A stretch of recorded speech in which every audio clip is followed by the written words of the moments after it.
This is an emergency Three Amigos call. Again, folks, if you don't recall, on Saturday, I was witness to a video by Mr. David Green that about halfway through the video called out One Rental at a Time and Michael Huber, which I appreciate, David Greed.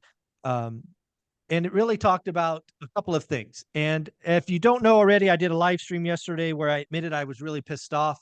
Thought I was disrespected. Now that I've had 48 hours to think about it, I actually think there's more similarities than not, but the similarities and disagreements are important and we need to talk about them. Let's go to Mr. Dion from Dion Talk. He has actually had the most interactions with Mr. David Green over the years. So I wanted to give him first crack at kind of telling us his experience and what he thought of the video on Saturday.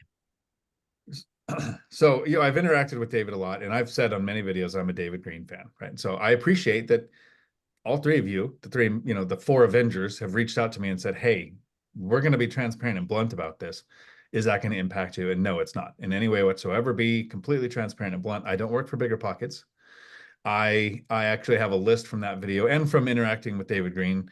There are some things in that video he's 100% right on. He just nailed a couple things. And then there's some things that he nailed completely wrong. So in this video, I'd like to cover those, the things he got right, the things he got wrong. And then I would like, even though I'm a David Green fan, to confirm the douchebagness of one of his statements. In my Bigger Pockets interview with David Green and Brandon Turner, it was like episode 448, I messed up your name. We're all aware I have memory issues. I call you Michael Gruber, right? It's right there in the video, immortalized. David Green corrected me to Michael Zuber in that video.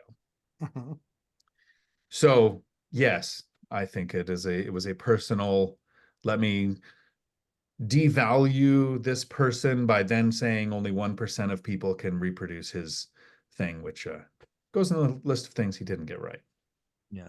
I think there's a lot there. I do think it was on purpose. I think it was a total douchebag move to do that, but that's okay. David Greed got a lot of things going, so we'll get into that in a minute. But Matt, I don't think you've interacted with him. I know you were commenting. I know you frequently commented on this stuff, but you don't know him from Adam. What was your first reaction when this YouTube video was sent around to the four Avengers and you saw it? I'm sure you got hot, probably. I can't say that in the first 8 minutes, Mike. I know the rules. Come on, man. No, I mean, I just think, for me, I am all about forwarding the conversation. All three of us, right, disagree with a part of our businesses. All of us do. All four of us, and Millennial Mike as well. We all disagree with parts of our business, but we all got really rich doing it. I would consider all of us rich, And so for me, when somebody says the things that he says, I actually work with small businesses all the time. I know he's factually wrong about everybody needing to own a business. I know he's factually wrong about anybody and everybody being able to be an entrepreneur. Schools teach and train employees. They don't teach and train entrepreneurship. So usually the less you were in school, Dion and me, the less you were in school, the more entrepreneurial you are, because that's what you learn when you trying to just get your next meal. You get real entrepreneurial. Hopefully it's legal. That's the line that you're trying to cross, is hopefully it's legal. So, all due respect to David, he's not been an investor all that long. We've got almost more than a decade into it than he does, you and me, Mike. And I, all due respect, we're wildly more successful on our returns than he is. And so I always try and put myself in the other person's shoes. And I think what he's looking at is he's looking at his businesses. I heard a number reported of 100 employees down to 50. So him looking through that set of lenses is every business is in trouble. Disagree. I work with a lot of businesses that are growing off the charts that are constantly hiring. So while I agree that there's plenty of businesses that are struggling, he's looking through it through the lens of the businesses that I have are all very much struggling. But he created strategies and businesses that are all around exactly the same thing. he's not getting the transactions. You're not seeing a bunch of new brokers enter into the space, et cetera, et cetera. So I think that he's, I don't want to say a victim of that, but recognizing that if I'm putting myself in his shoes, I look at it and go, man, all of my businesses are struggling. They're all down.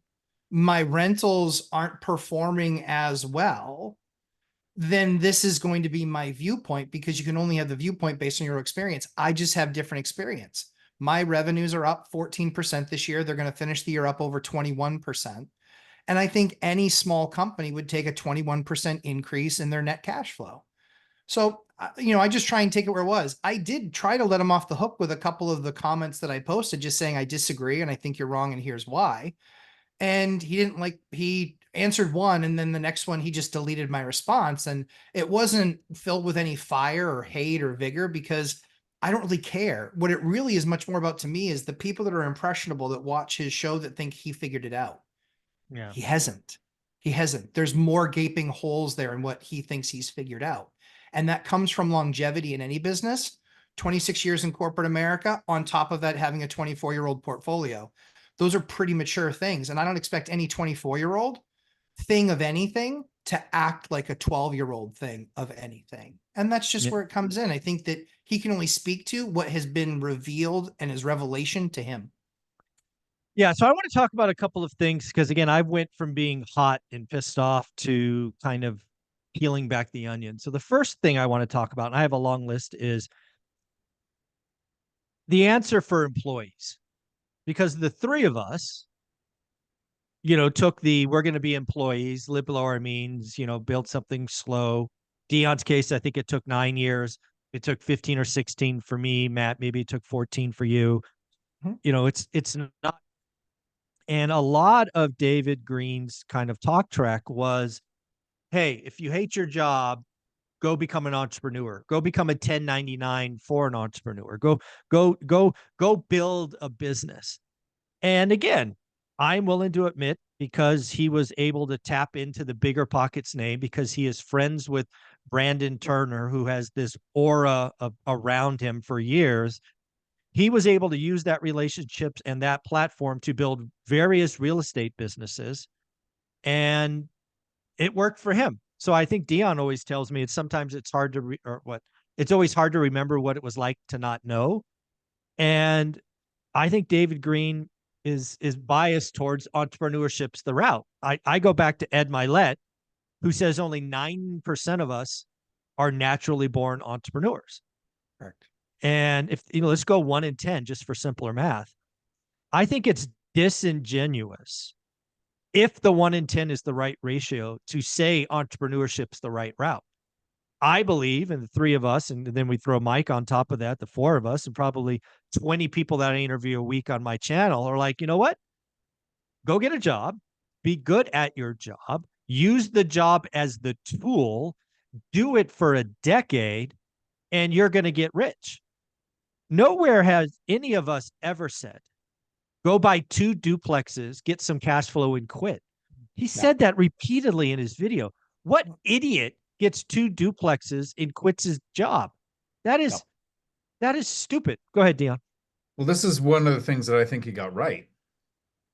I don't think he was saying, we specifically said do this. He was, because this is where he's right. He said $5,000 a month from your job and $5,000 a month from your rentals is very different. Oh, absolutely. So he leaves it there, which leaves that vague idea that that's what everyone else is saying to do. How many times have we said, you have a freedom number that makes your work optional, so now you can change jobs. Like if you hate your job, now you can go change jobs and maybe not have to make as much. But what is your multiplier? What is your safety net? Not just reserves, but how much more than your freedom number do you need to make before you retire? And for me, I've said it 1,000 times. It was 4, right? Yeah. It takes me 4x. 4,000 a month to live. As soon as I passed 16, I felt kind of silly going to work. So right, at 4, retirement wasn't even an idea, the level of risk that would be. So he's right. Oh, yeah. That presentation was off. Oh, I completely agree with him. And I've said it before, right? If your cash flow, and let's just assume you calculate it correctly, your expected cash flow at the end of the month equals your income, you have no right quitting your job. To your point, you can quit your job, you can be more flexible, you have options, but you're not done. Mhm. depending on the, I guess it would be the denominator, your case, 4 grand, that'll tell you how many, more times you want to go to 4x. If your freedom number is 20 grand, you don't need 4x. Maybe it's 2.5x, right? Yeah, I agree. I think he got that right. But I want to go back to this. Entrepreneurship is the only way. If you hate your job, quit your job. That is just, in my opinion, horrible advice. 90% of us are not wired to do that well. Can you imagine the stress? I mean, me personally, he had 100 1099s, now has 50 1099s. He fired 50 of them, but he still has 50. Do you know how I would not be able to sleep? Now, good for him. He is wired. He likes the chaos. He's busy. Go nuts. I am not wired that way. That might kill me. So Matt, what do you think? yeah, so to that end, like as an entrepreneur, I can speak to this. 20% of companies fail within 2 years. And Dion, I know that you shared this story publicly, so I don't think I'm outing you. But if I'm outing you, say so. Twice. Okay. Go ahead. So you did 2 companies. Mhm. And when you closed the doors, did you owe money? Oh yeah, it costs money to shut down a business. Absolutely. And this is what David doesn't quite grasp. He might have to grasp it with some of the next couple of years. Because when you close a business, 20% of people that open up a business close it within 2 years. They don't walk out of those businesses debt free. They walk out of those businesses rolled with debt. They owe credit card debt. They owe lease debt. They owe payments on product, and they owe payments on material. They owe payments on buses and trucks, and they own all of these payments, and they're going to have to find a way to unravel it all. So when you close a business in 2 years, you're not walking away just going, that was fun. Made some money, not really worth it anymore. No, you are laden with debt. Here's the next issue. 45% of businesses fail within 5 years. Same scenario. When you've walked the last 5 years doing everything you possibly could, because that's what entrepreneurs do. Everything they possibly can to keep that thing alive, even though they're fighting the tape. The tape is telling them close, close, close, and they're fighting with everything they have because their identity is in it now that it's 5 years old. It's a 5-year-old child and they don't want to walk away. They don't want to quit. And there's going to be a ton of debt that they owe to close those doors. Now, I say all that to say this. Tell me the number of real estate investors. Tell me the percentage of real estate investors that after 5 years have lost a bunch of money in actual losses. Tell me it's 45%. Tell me it's 45 people out of 100 that bought a duplex or 2 or whatever. They are now losing money that is going to cost them to get out of the game. Tell me it's 45%. Tell me it's 45 people out of 100. It might be 5. Might be. That's the beauty of this game is the other thing that I felt slighted for, again, because he called us out. We've never talked about this being a 2-year journey. I mean, Never. my whole get wealthy is 10-year minimum. So I think that's very disingenuous. But I want to stay on this topic because, again, it's worked for him. He's clearly, near as I can tell, 50 mouths to feed sounds successful to me. Also sounds scary as hell, as I've said earlier. It's just, I could not imagine the stress. Can you? Because I believe he's single. I don't believe he's married. I don't believe he has kids. I don't even believe he has a pet. So he has, the cycles to kind of go all in and work crazy hours and doesn't have to answer to anybody. And is that most people? Are most people that way? No. And I Dave's just, life is that way, and he chooses not to do it. yeah, I just fundamentally disagree with the notion that that's the right way, that's the easy way, that's the low stress way, that's the best way. Can you imagine the amount of brain cycles it would take to keep this thing alive that wants to die every quarter? And while you're versus just working a W-2, it's night and day difference. It's not even close. Dion? You pointed out when you said it was mindset. You said that the mindset that it would take to do this would be really hard. So David was right when he said, if you buy a duplex, it might not look great now. It's probably going to look great in 15 years after you've owned it. He said that, those exact words. The 15 year, the 10 year, the whatever. But yeah, not in 2 years. So he's right. Presentation was, so don't do it. Like he didn't say that word, but that's what it was inferred. And then he says, the most exciting asset to own, right? Which is your favorite asset to own is one of the questions. Yeah. He said it's short-term rentals because it's a puzzle that you can continuously solve. Oh, that So killed there's me the when he said mindset, that. Mike, right? I'll use myself so I won't put words in someone else's mouth. I'm the Okay. lazy person that wants time freedom to do what I want, which is anything, not nothing. It's right. Sometimes it's nothing, but it's anything. Mhm. He wants the puzzle. Yeah, I I couldn't go long imagine. term. I've talked to a tenant. I talked to a tenant the other day. There's actually it's the nightmare of landlord thing. She has a clogged sink. So I Oh, text my plumber handyman guy. That's how much work that took. That was the first interaction I've had with her since November 2022. Like wow. the text chain is still there the last time we talked. Mm. That's my kind of puzzle. Exactly. Well, you know what? I mean, let's just put this out there since he called me out for being somebody who sells books and courses and all of that. Might it be true that he is talking his book? He tells people to buy short-term rentals. It's a puzzle. You're probably doing it bad. Let me do it better for you. Oh, by the way, we have a company called Gateways, a short-term rental management company. I don't know. Sounds like that might be talking your book. What do you think, Matt? I think he's in a unique opportunity, obviously, with bigger pockets. He was given the biggest stage in all of YouTube for, talking about real estate stuff. And he recognized very quickly, and I think that's smart, he recognized very quickly with that platform that he could feed business after business after business in that area. There's a reason why he didn't open up a nail salon, because he Right. wasn't on YouTube talking about nail salons. He was on YouTube talking about real estate. And so everything that he did was real estate related. And again, when you do something only in one vein, it's great when that market is booming. But now, if he likes to solve puzzles, he's going to have the biggest puzzle in his life in the next 2 years, solving Mm. that puzzle. And that's a lot of moving parts. And that's enough to bring any person mentally. No, it doesn't matter how much you like solving puzzles. It's enough to bring a person down. Yeah. And that's Yeah. my concern for him, is just absolute pure burnout, because people come to him because he was on the most trusted real estate channel in all of real estate and YouTube.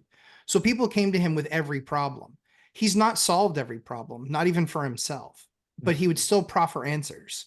And I think that that's the thing that is concerning to me. Is I know that a majority of the students that have taken my class, I know that they would not be good entrepreneurs. I Yeah. know they wouldn't be, but I I would know be that horrible. Oh, I know they can. I know they can be great landlords, and that yeah. that can show them a path like Dion has. And Dion's exactly right. Coach Carson is exactly right. Millennial Mike is exactly right. You don't need to build a portfolio of mine and Zoob's size to be happy or have enough money. The other second piece, and I'll close with this from my piece of this, is that I think what's really, really interesting is that people think that to get to 145 or your 187, Mike, I think to get to those numbers, I think people think that it takes something different. It doesn't. What it takes is doing it right and then repeating doing it right. We And would time. Right. Well, that's the Time. thing, is that's Yeah. because that's how you do it right. That's Yep. how you do it right. And that's why the first 5 years, they're the slowest, they're the most painful, they're the Oh. most important. They're all of those things. And every year it gets easier. Every property it gets easier. Every one that you do gets easier. And then it Mhm. becomes a matter of a Dionism, which is, you know what? I'm kind of good where I'm at. I've got enough money. I like my bullshit to money ratio, and that's what I'm going to work with. That's the one that I like. And Dion will, likely downsize. We're strategically downsizing now, but once you have the business kind of where you want it, throwing off the amount of cash flow that you do, at that point, it's just fine tuning. And there is a Mm. reason, once you've gotten to that point, Mike, for you, it's even more passive than it is for Dion, because all you're doing, largely speaking, is looking at a spreadsheet and going, okay, what's the plan with these two? Are we doing Yep. evictions? Yep. And that's it. And that's the business that you're happy with. Oh, absolutely. That's Yeah. a and that's the huge win, is that it's something for everybody, depending on what level you want to be. And then that's going to determine the amount of margin that you're going to have and the number of properties that you're going to need to then get to the number that you want to get to. Yeah. At the end of the day, when I think about what we do as a family under one rental at a time, is we want people to realize, if you want to get wealthy, just get to four, right? Four is kind of a magic number. I'm not promising 4 is financial freedom. I'm not making any of those promises. I'm saying if you get to 4, your retirement will be better. That was my goal when I bought my very first one. My goal was always 4. Mhm. We do talk about if you want to get wealthy, you got to keep going, but it takes a decade. And um, I think most people, again, according to Ed Milet, 1 in 10 is an entrepreneur, so that means 9 out of 10 aren't. It's a very simple process. Go become the best employee you can, live below your means, stack disposable income, become elite at something. I call it a buy box, and do it for a freaking decade. Mhm. It's that freaking simple. All right, let's switch topics. I got a long list. I wanted to make sure I hit this one. I want to appreciate David Greed for kind of bringing this one up, and he actually acknowledged why he creates content. And I think this is one of the mental, kind of shifts that makes us very different. David Green is creating content to fill a funnel. He was open with that. He said, I create content to feed my sales reps leads. We don't do that. And I've had conversations with Ryan Pineda, Pace Morby, Sean Connell, massive people talking about what we're doing at One Rental at a Time. And they all tell me, Zuber, you've got to get a funnel. You've got to get a this. You got to get a that. I'm like, guys, you don't get it. I have no interest in that. I don't want employees. I'm trying to create content so I can feel like I'm contributing in a positive way every day. I can leave a legacy after I'm dead. That's my game. It's a slow burn. But when David Green basically very disrespectfully said Zuber, is selling books and all these other things to fund his lifestyle. Are you freaking kidding me?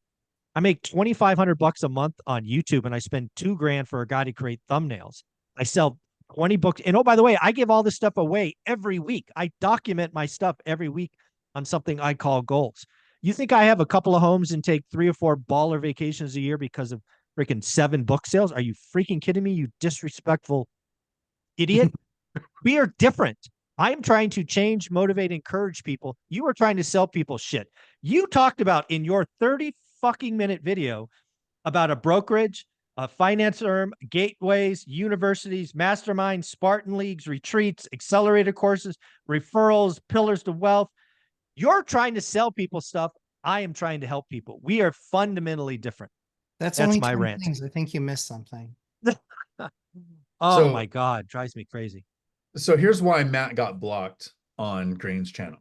I didn't get blocked. I only got my thing Got released. deleted. Okay, so My you're not thing blocked deleted. yet. Oh no, you didn't block So- me yet. That'll come later. David's had a couple of years, a few years, right? Successful years, Oh yeah. leveraging bigger pockets to grow these businesses. Yes. And now he doesn't. Yes. So he goes, okay, in order to keep feeding this beast, let me do YouTube, right? He's got the personality, he's got the following, he's got the fan base. Maybe he can grow a channel. He's got to hit the algorithm, right? And so if that's possible, now if he does that, he can feed the beast. Mhm. If he loses that, Yep. 1 or 2 of the right comments at the right video could tell people, oh, maybe this isn't the information for me. Because we talk to different audiences. There are Yes. people out there that are like, and I get the comments all the time, I would never want to retire because what's the point of life if you're not trying to make yourself better? My response is, how sad is life if work is the only way that you make yourself better? But that person might like the puzzle. They might want to go do the short term, hard term, have the entrepreneurship. So he's got a target audience out there. And what I want to finish up when we get to toward the end of this is, and I want to put it way late in the video. I didn't even want to reference it early in the video because I'm not sure if I want to share this with Bigger Pockets. I know what their problem is at Bigger Pockets, and I know how to solve it. And it was something to do with David Green, Brandon Turner. It's something to do with the host, and going to start their own YouTube channel. They're making the same mistake. That was the mistake that got them pushed out of Bigger Pockets. Yeah, I want to give a shout out to Millennial Mike. Millennial Mike, part of the 4 Avengers, big part of he's a great friend of all of ours. Mhm. He put out a wonderful video talking about the Bigger Pockets. I don't know, call it cleansing, reset, whatever you want to call it. And I think he was right on all 5 accounts. I think maybe this is wishful thinking because again, I think amongst the 4 of us, I was on Bigger Pockets first, right? I was on Bigger Pockets when it was Josh Dorkin in his basement building this thing, right? You can go back. The videos are still there. I checked. I think I was interview like 148 or something. So I was really early. And Bigger Pockets back then was very much like we do. Hey, we've got some experience. We have some opinions. We don't know it all, but let's see if we can help others. And oh, by the way, maybe others can help us. It was very much that. It got, after 14 years, because of some family challenges, Josh had to sell. Liquidity event for him. Congrats. Now it's a publishing arm and an education arm, and it's got to feed its beast, to steal one of Matt's thoughts. I am thinking that Bigger Pockets might go back to its roots. I think Bigger Pockets has looked at the risk calculus and said, we are a little bit too far out on this risk curve. I believe, and I could be absolutely wrong, that there are probably lots of limited partners who got into syndications because of them that are now lost. I believe there's a lot of people that jumped into Airbnb because of them and lost. I think there's a lot of people that got into flips because of them and lost. Now, of course, there's lots of people that won as well, but it's the people who lost that could be a problem later. So I think they're good. I think they're dumping all risky folks like cash flow, don't bet on cash flow, bet on appreciation types. What do you guys think of that? Maybe we'll go to Matt first. So Dion was the one who talked about feeding the beast. He knows about the beast. But I know that from me and from my perspective, I don't think so much it's a Bigger Pockets problem. I think because I don't know the inside of Bigger Pockets. So I think I feel like this is a Dion answer. It's kind of scaring me a little bit. But I don't think it's an inside Bigger Pockets problem. I think what it is I think that they're probably pretty smart from the perspective that they interact with their talent, the people that are on the front end that are talking to their customers essentially. And I think that there's a lot of input from them. And I think that I think what happened probably 2 years ago, maybe a little bit more, was it became a lot more of top the last story. This guy did 224 months. Well, this guy did 250 in 20 months. Well, this guy did 400 in 18 months. And so it became a topper of toppers. And I think the challenging thing is from mature operators or elite operators, I'll say that, for elite operators like us that run our businesses elite based on how we want them run. There's not one model that we have. We all have different models, but we're elite in how we operate that model. I think the key to that is we recognize that it's really about doing a deal, a good deal, and then doing another good deal, and then another good deal. And when you have to accumulate that number of units, the doors isn't what needs to impress people. That's not the right number. How much you're getting through the bottom line, that's the number that matters, because that's the only number that matters when you're ready to retire. So I think that, I think to a certain degree, I think that they looked at the talent that they had on the front side. And I think that they had those conversations with them and said, hey, what's your thoughts on where we should take this thing? And I think that for a long time, YouTube had been sensationalism, right? That's why all the idiot on fire guys with stuff like that on every single one of their thumbnails.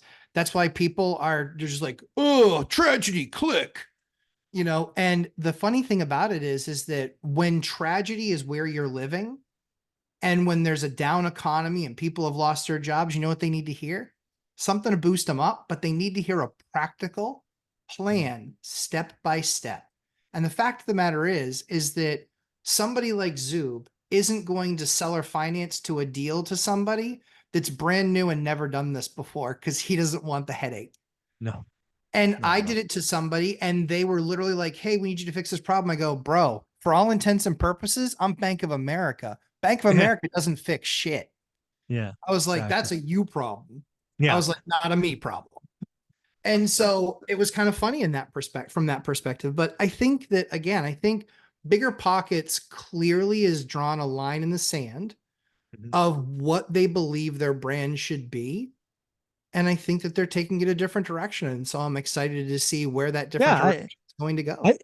I think Bigger, again, as the guy who has interacted with Bigger Pockets for, God, almost 20 years, I think Bigger Pockets in 6 months is far closer to Bigger Pockets 15 years ago. Oh, for sure. Yeah. Than it is today. So, and I think that's a good thing.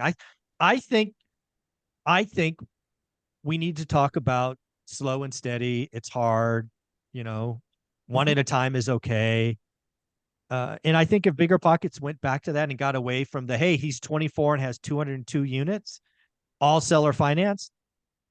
Yeah, it's just not realistic. Let's go try to talk to the biggest audience and let's help everybody get a little bit more wealthy. I think that I would love to see Bigger Pockets has the largest platform, the largest, presence. And I would love them to help more and more people. And I think I'm going to put it out there right now. That's what they're doing. That's their goal. I have no idea.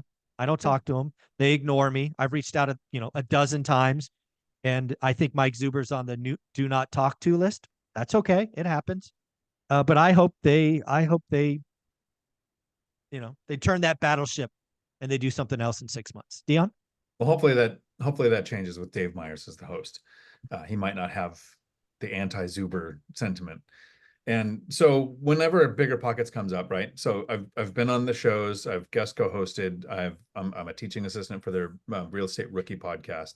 So I kind of have like vested interest in them and Bigger Pockets succeed. I want to see them do well. Just like you contributed to me being able to retire early. Like what you put out in your book, what they put out on their content, right? Not all their shows, but a lot of their shows. I was like, oh, I could take notes from that, learn from it. And so my first thought when I go, okay, what's Bigger Pockets? What were they doing wrong?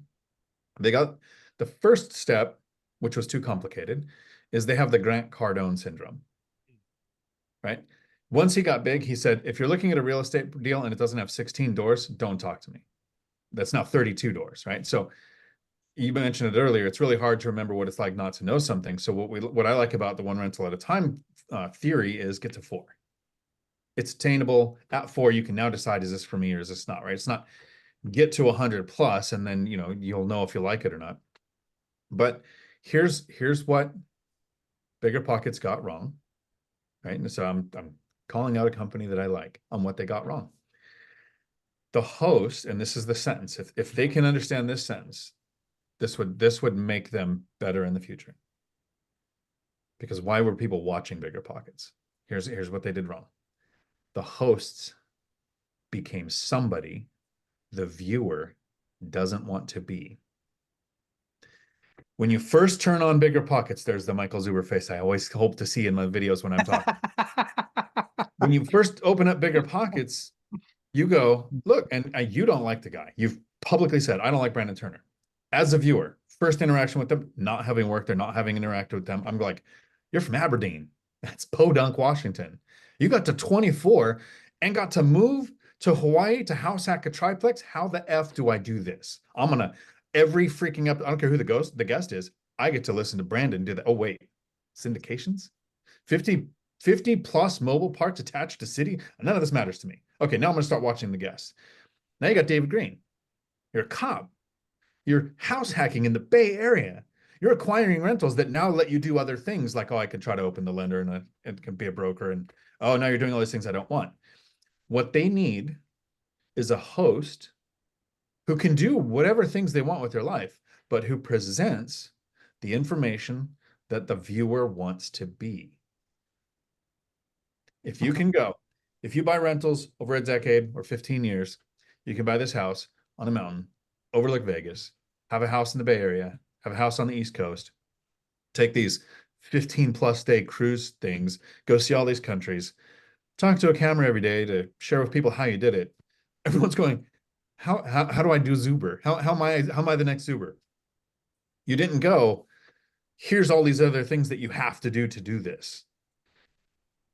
I'm hoping, don't get caught living on hopium, that Dave Myers or whatever host they bring on in the future lives a life where the viewer goes, whatever the guest is, right? Bring on the guest. They all have something to share, but a host you want to be.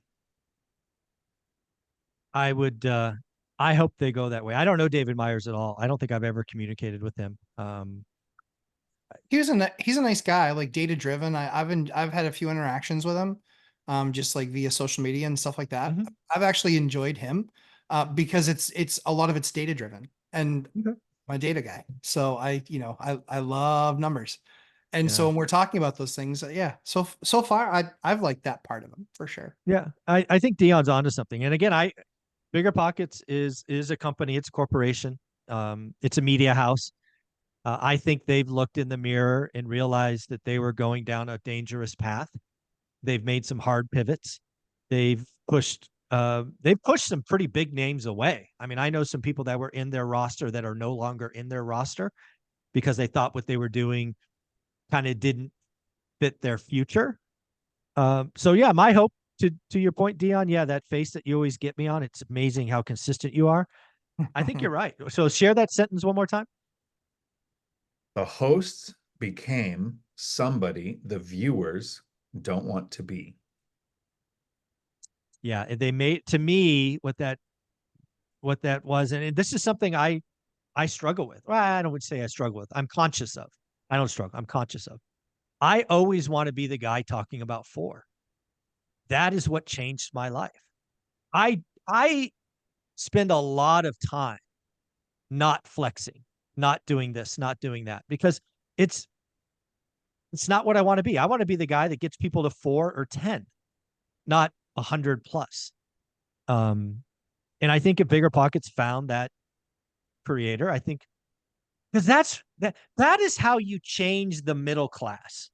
If you want, like you guys know my mom, Dorothy Zuber, she replies to all these comments. Mhm. She talks to me at least once a week. And she has said this for 5 years. And I only got it in this very freaking moment. Mom, if you watch this, thank you.